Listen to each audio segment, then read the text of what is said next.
Anyway, but what I'm up here to do is welcome Victoria, my wife, up here to give her testimony. And I'm at a loss for words. I really don't feel like anything I could say could just sum up my feelings and my emotions, I know she's going to come up here and share her testimony with y'all, and y'all will get to know a little bit more about her.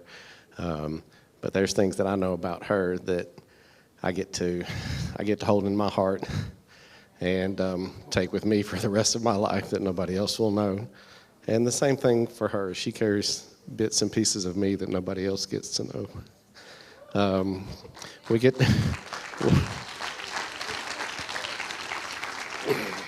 get to share chapstick and coffees and, desserts and things like that together among everything else. So I'm happy that I get to do that with you for the rest of our lives together. Please welcome my wife, Victoria Davis.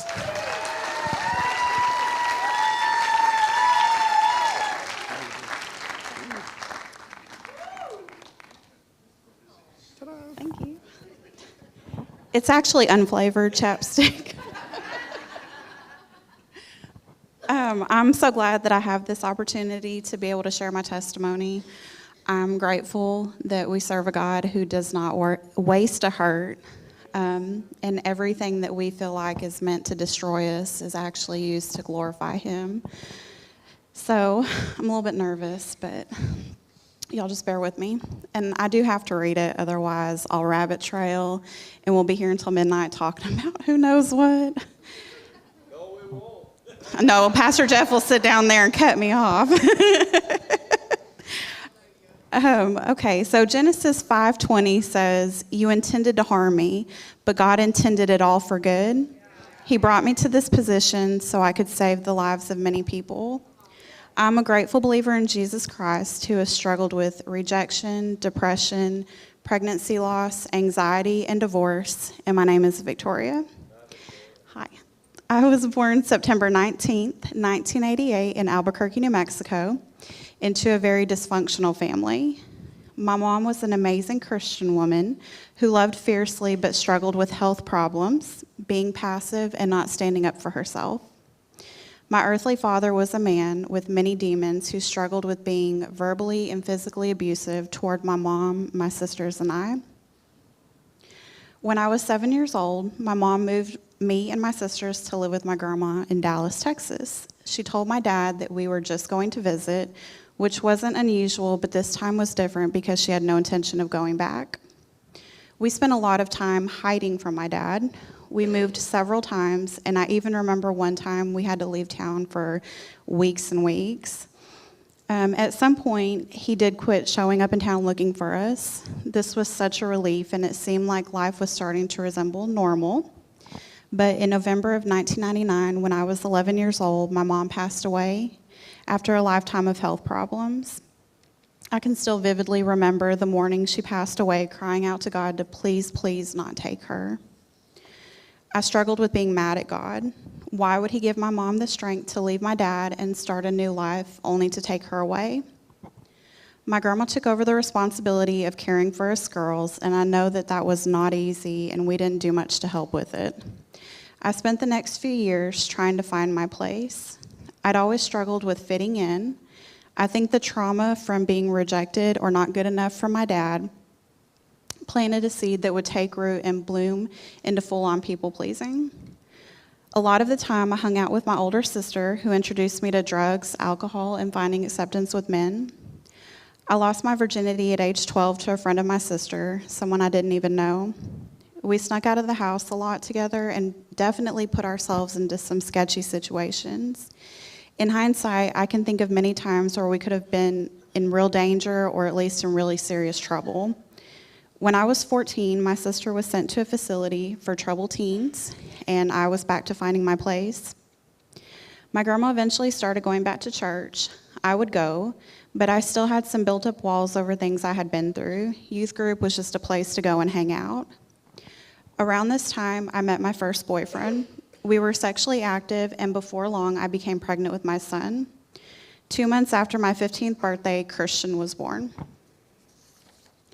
I struggled with being a young mother. My friends vanished and I wasn't able to go out. I spent most of my time hanging out with my boyfriend and smoking pot while his mom watched our son. I didn't realize it at the time, but now I'm able to look back and identify that I was very depressed. The second semester of my senior year in high school, I broke up with my boyfriend and I started seeing someone else. I dropped out of school and I started doing my own thing. I moved out of my grandma's house and in with my new boyfriend.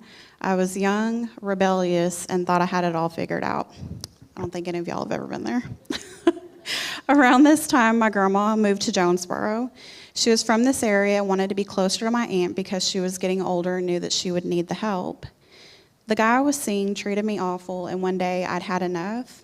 I really didn't have anywhere to go, but luckily Christian's grandparents offered me a place to stay. After moving in with them, I got a job and was eventually able to save up enough to afford a small one-bedroom apartment for Christian and me. And when I say it was small, it was small. I was a single mother, making it, but still not dealing with life issues. I would go to church occasionally, but it definitely was not a priority. In May of 2010, I met my ex-husband.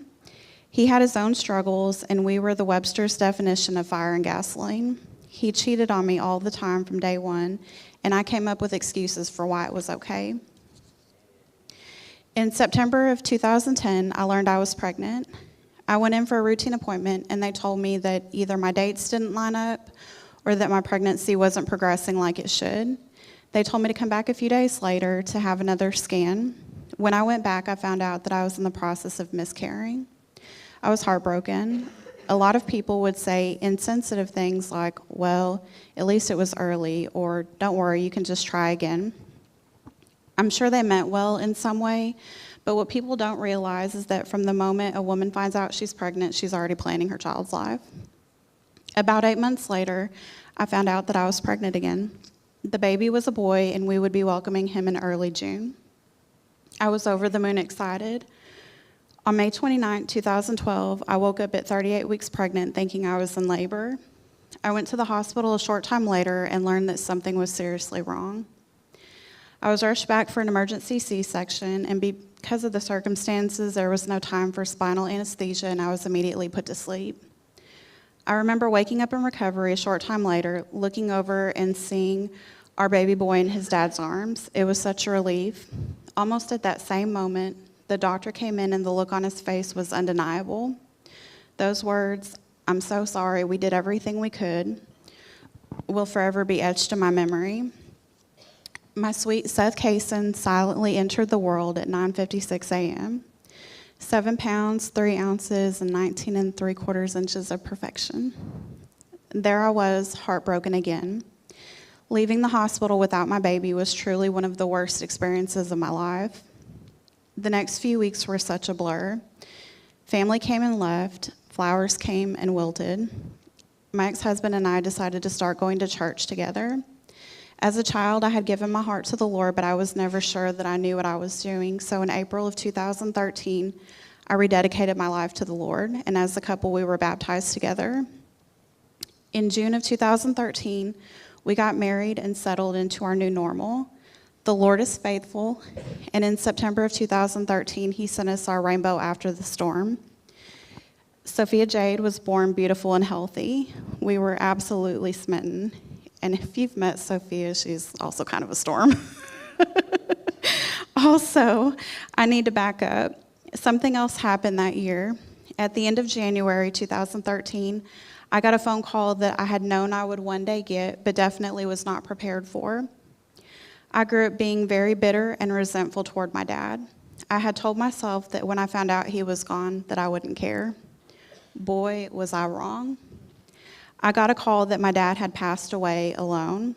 We made the trip to New Mexico for the funeral, and my resentment instantly turned to regret. Regret that I never tried to make amends. Regret that I never told him in person that I forgave him. Regret that he lived and died alone. And regret that I would never be able to build a meaningful relationship with him here on earth. We talk a lot in recovery about making amends and how important it is, not for the other person, but for you. I learned the hard way that leaving those words unsaid can and will definitely hurt you in the long run. In August of the next year, We made the decision to move to Jonesboro to help take care of my grandma. It wasn't an easy decision leaving our friends, our church, and the job that we'd worked at for many years. I got a job working as my sister's implementer, which meant I got to stay home with the kids, and my husband got a job at a local factory. We moved in with my grandma, which was a blessing in a lot of ways, but was also very stressful. Being a caretaker, especially to someone who is older and very set in their ways, can be super challenging at times. But I was glad to be able in some way to repay my grandma for all the things that she had done for me. Things seemed to be going well until May of 2015 when I found out my husband was having an affair with somebody at work. I gave him an ultimatum. Either he ended the affair and we started going back to church, or he could leave. He stayed, and we found the rock. I didn't realize it at the time, but the Lord knew exactly what he was doing, sending us this church. He knew that there would come a day where I would need the love, the support, and the guidance that I have here. Even though my husband stayed, things didn't ever really improve. We put on a good front, but there was no hiding that things just weren't the same. In October of 2018, he came to me and said, "I don't love you anymore. I don't want to save our marriage. I don't know why, I just don't." And shortly after that, he moved out. It wasn't until after he was out of the house that I found out he was having an affair and had been for some time. I did what I thought a good wife should do. I cried out to God and I begged him to fix my marriage, but he didn't. I couldn't imagine why he would allow this to happen. Little did I know that he knew it had to happen in order for me to grow. I started attending Celebrate Recovery in January of 2019 and made a commitment to let go and let God, to give it all to him and to trust the process. After months of prayer and seeking pastoral counsel, in April of 2019, I filed for divorce, and it was finalized in June. Something I didn't understand until going through it myself is that going through a divorce feels like grieving the death of somebody you love. You go through all the stages of grief: denial, anger, acceptance, and so on. It was a hard life lesson to learn, but I made it, and I learned and grew so much from that experience. It brought me to a place where I had to be completely dependent on the Lord. I know now who I am in Christ, and that I've got a bigger purpose that does not involve being someone's doormat. Another huge lesson I learned is that you can love Jesus and still have a therapist. Amen? Fast forward, the past few years have been some of the best years of my life. I started dating an amazing man of God who loves me like Jesus does, despite my flaws. He constantly encourages me and prays with and for me. He loves my children like they're his own. We had seen each other around church and officially met at a get-together at our friend's house. After some texting back and forth, I finally agreed to go on a date with him. Jason and I decided together after that night that if we were going to continue seeing each other, we were going to do things the right way. We had both been in relationships and married before and agreed that doing things our own way in the past didn't produce good results. We talked about boundaries and reasonable expectations. We agreed that there wouldn't be any sleepovers, premarital sex, or living together. I'm going to be real honest with you. I do not condone it, but I can absolutely see how people wind up putting the cart before the horse in these areas. It is not easy. It takes a lot of work and commitment, but let me tell you, it's indescribable what a difference it makes. I feel like we came to know each other on such a deeper level than we would have had we given into temptation. Another thing I feel in my heart is that we have so much more respect for each other. We attended premarital counseling, and in May of 2020, we were married in front of a small group of family and friends. Our families became one. I was blessed with 3 bonus children. We bought a house a few weeks later and a new car shortly after. God has been so good to us, and I know that without a doubt, seeking to stay in his will has brought us to where we are. We learn something new every day. Blending a family is a lot of work, but here we are killing it, and not each other. We've even been honored to lead a blended family class at our church. I'm happy to report that my son Christian is now in his 3rd year of college at A-State. He's defying the odds. In fact, for a season, our family made Celebrate Recovery a family affair. Christian served in Celebration Place, which was the kids' program for CR at the time, and with the media team. The statistics said that being born to teen parents, he probably wouldn't finish high school, which he did, that he would have a greater chance of falling into drugs and alcohol, and would have a greater chance of being a teen parent himself. But guess what, y'all? My God has bigger plans for him. Pastor Jeff invited my husband and I to become a part of CR leadership at The Rock. It's such a huge honor and responsibility. Serving in CR and in my church gives me the opportunity to be the hands and feet of Jesus, but by living out step 12, my favorite of the 12 steps. It reads, having had a spiritual experience as the result of these steps, we try to carry this message to others and practice these principles in all of our affairs. Brothers and sisters, if someone is caught in a sin, you who are spiritual should restore them gently, but watch yourself or you may also be tempted. And that's Galatians 6:1. It is a blessing to be the encouragement to others that I have received. Being able to tell someone, I've been where you are, lost, broken, and unsure of how to make it, but here I am, thriving. If you'll let go and let God and trust the process, you can be there too. I'm nowhere near perfect, but I'm grateful that I'm not who I used to be. I'm grateful for the lessons I've learned and the real relationships that I've built along the way in church and in CR. Speaking of those real relationships, I got an added bonus while working my recovery. I found my best friend, Cindy. Believe me when I tell you she's the best. And if I could put a shameless plug in here, we're actually getting ready to lead a women's step study starting in January. So if you've been thinking about one, been on the fence about it, come on, there's going to be something for the men too. And that's going to be starting on Wednesday nights in January. I completed a 12-step. I've actually completed a couple. And let me tell you, if you haven't done one, you're missing out. I was able to uproot seeds that had been planted long ago that were holding me back from living the life that God had intended for me. With His power, I was able to uproot shame and guilt I felt from being an immature teen mom. As my good Father in heaven healed me in those areas, I was able to let go of the false belief that I was unworthy of being treated right in a relationship. During that 12th step, I was able to work through some unresolved grief from losing my mom so early in life, my dad before I could make amends, and my two sweet babies in heaven. I also saw that I needed to trust God with the fear of abandonment that had crept into my heart from all those losses. Wherever you're at, whether tonight is your first night or you've been attending for years, I encourage you to keep coming back, keep working the steps, and above all else, keep seeking the Lord.